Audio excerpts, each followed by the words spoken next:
Well, our next guest here at IWAM 2016 is a distinguished research scientist, a person who's written more than 60 books, published more than 1,600 papers, and has had time to come here in Ras Al Khaimah. So, C.N.R. Rat, welcome.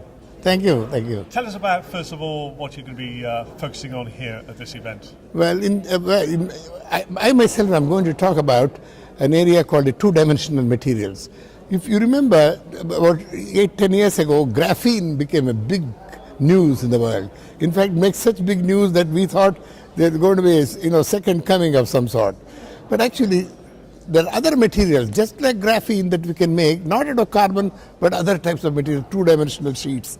I started working on it about 8-10 years ago. Now that has become the biggest thing. Everybody in the world is working on it.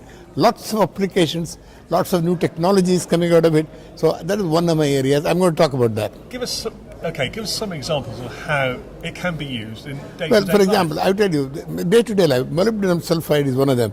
For example, this material, if I take a layer of that, shine light, sunlight on it, and put water on it, it decomposes water to hydrogen.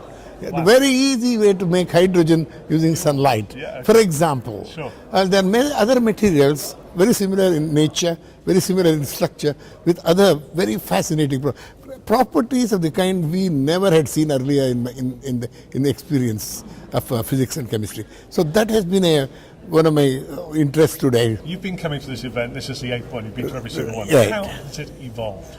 Well, it all evolved because the Sheikh was very much interested in having something to do with materials research in Ras Al Khaimah.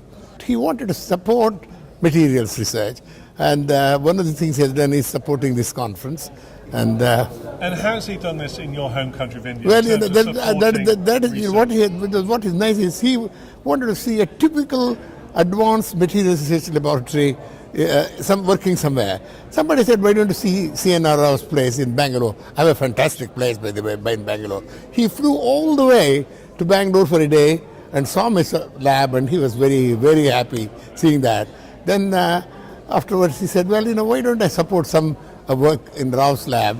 And I in turn said, look, we are going to name the part of the laboratory, or one laboratory there, as Sheikh Sacker Laboratory, and we have that. And we have some grant from here, which we provide Sheikh Sacker fellowships to young people, professors, equipment for some people who want to do some research.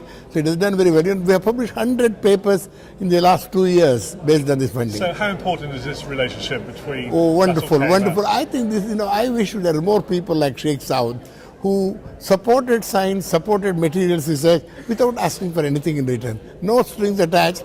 And it is not a big amount of money. Today, $2 or $3 million maybe not much for over a period of 5 years, but very crucial to have that kind of liquid money given by a benefactor of this kind.